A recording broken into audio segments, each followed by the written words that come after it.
So I wanted to talk about the concept of the skill stack. Most people, like when they go into a particular job, they have this idea that what makes you good at the job is specifically your skill in doing one thing.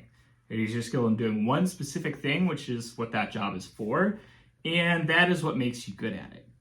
And so I want to talk about, like a version of myself much younger when I believed this as well. Basically, when I was working as a personal trainer, I went into personal training and I hated sales. I'm very much a very anxious person. Don't like making cold calls. Don't like, like approaching people on the gym floor, any of that stuff, because that kind of stuff, just stresses me out, cranks up my anxiety levels and so on. So basically, I didn't want to do any sales. I was just like, you know what? Doesn't matter. I don't need to do sales. I don't need to do any selling myself. What I just need to do is find the right job where I don't have to do very much sales and focus on becoming the best possible personal trainer in terms of the workouts that I give to my clients. That's going to be enough. That's going to be, enough to I'm going to develop a reputation. I'm going to get good enough. People are going to come to me and I won't have to do any of that sales shit. The reality was that I found that repeatedly I was failing. I simply, it simply was not the case.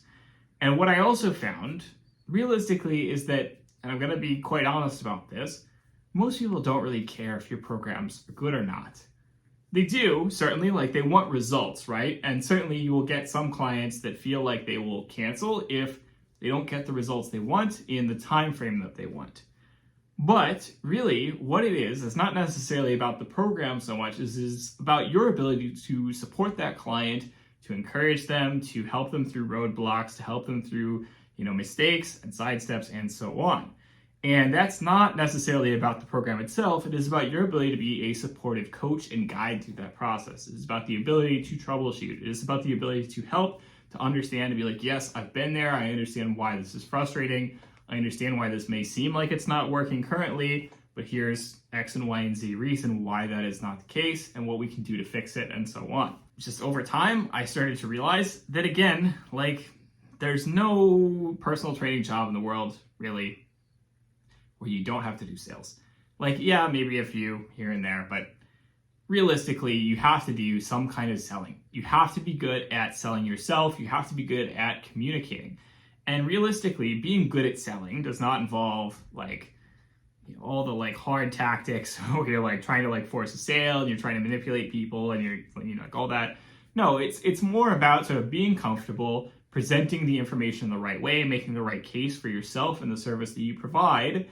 And when you do that, people will come to you and they will say, oh yeah, I recognize this. I recognize that you fulfill a need that I have, and therefore I am willing to spend money to fulfill that need, right? And what you can see from this example is that what it takes to succeed as a personal trainer is not just about writing good programs. It's not just about, being jacked. It's not just about whatever. It is about having this broader set of skills. You have, yes, your ability to write programs, but you also have your ability to work with clients, to help them through issues and so on, to be supportive during the process, to know how to address their objections and so on. And then it's also about the ability to sell yourself, the ability to present this information in the right way, and, and all of those things together make up what you would call a skill stack. So a skill stack is, basically the sum total of all these skills that need to work together for you to be good at something.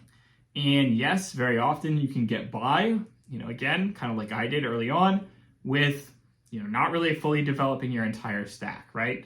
But let's say there's 4 or 5 skills that work together to, produce sort of the optimal outcome. And let's say that you only really want to focus on 1 or 2 of those. That's not going to get you world-class level results, right? You cannot become world-class level if you're just basically yeah, I know that I've got this, that, and this other thing weak point, but I'm just not going to do anything about them. I'm just too stressed out about it, etc. And that's rough because obviously very often when you get into a career, a profession, etc., you may not understand exactly what skill stack is required of you. You may not understand exactly what the whole pie is. You may not understand exactly all the things that you need to be developing. And so you may discover, yeah, I actually really don't like, these parts of the job. Or maybe you've tried very hard to develop those weak points and you find that, it's just really not for you. It's just really struggling, very difficult. You don't have the necessary basic skill level or something like that. And that's rough because at the end of the day, you do need to attack those weak points to develop upon those weaknesses in order to get better. And especially when you are in a position where, say, you've got like 5 things you need to be good at, you're like super good at 1 or 2 of them, but that's like, it puts a ceiling on what you can do. Because if you're saying like, okay, I can continue to develop these 1 or 2 things I'm really good at, there's going to be diminishing returns in terms of developing them further, but it'd be so much easier if, potentially a lot more stressful or whatever, but it'd be so much easier in terms of time invested just to focus on those things that you're bad at and develop those things much quicker, bring them up to a standard level, and thus be able to see results much more quickly. And this really comes with all kinds of things. This comes with things like, personally, a lot of the hobbies that I practice as well. This comes with weightlifting. When it comes to, for example, bodybuilding, basically I just really wanted to focus on being a powerlifter for about 5-10 years of my training because I just didn't want to have to think about diet at all. And then, of course, finally I got into the place where like managing my diet sort of clicked for me, found the right app, found the right approach, and I was able to see, incredible results, not just in terms of physique, but also in terms of strength. Because I had been holding myself back by not focusing on, that huge important chunk of the skill stack, which is diet, right? I was just doing it all via training, and I was not doing enough cardio really, and I was not doing enough focus on my diet, and those 2 things were really, really holding me back. And so since, switching to, again, a much better approach, focusing on the whole skill stack, lifting, doing my cardio, doing my diet stuff, I am seeing much, much better results much faster compared to what I was doing previously. And I think that the reality is that the skill stack that it takes to succeed in a lot of businesses, especially very much online businesses, requires a lot more than people would tend to think. A lot of people, myself included, would tend to think that like, hey, making money online is like you start a blog and then you just write blog posts and then you write enough blog posts and then people will buy your stuff. Or, people buy your services or whatever. Or, okay, you're on Instagram, you just post enough and suddenly you're an influencer, right? And it's not about that. What it is about finding the right kinds of content that are going to serve the kinds of people that you are looking to serve. If you are looking to develop a business, for example, you offer a product or a service, then what you're trying to do is you're trying to make content that serves the needs of the kinds of people who would then want to then see that and say, oh, this person knows what they are talking about. I want to then go on and purchase their product that solves the problem that I have, or hire them for their services or whatever. And that kind of content is necessarily not going to be super viral. It's not necessarily going to be, super pretty. It's not necessarily going to, make everybody really excited to see it. But, if it happens, say that, 10 years down the line, somebody has the exact problem that you're writing about, and then they go ahead and click on it because they found it on Google via search, and then they read that, and then they see, oh, this person knows their stuff, they could help me, it turns out they've got a product or a service that exactly answers this, right?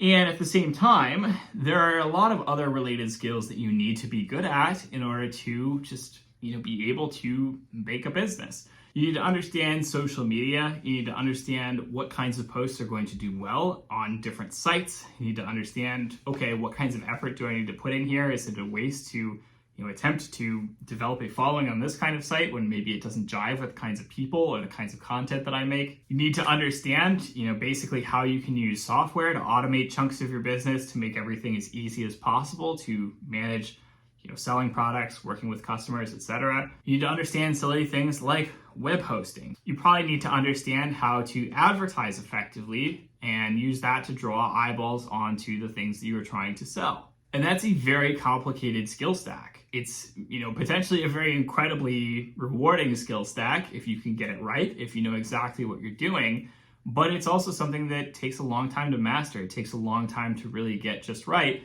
especially if you don't have potentially some kind of business coach, some kind of mentor who is guiding you along in the process and making it easier for you to pick up these skills. And I would say that basically any kind of skill, any kind of career, the most important thing that you can have is some kind of support.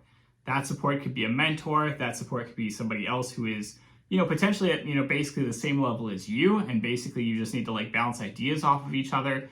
But ideally, it could be someone who is ahead of you, somebody who can then give you, okay, here's exactly where you should be focusing your time and your effort.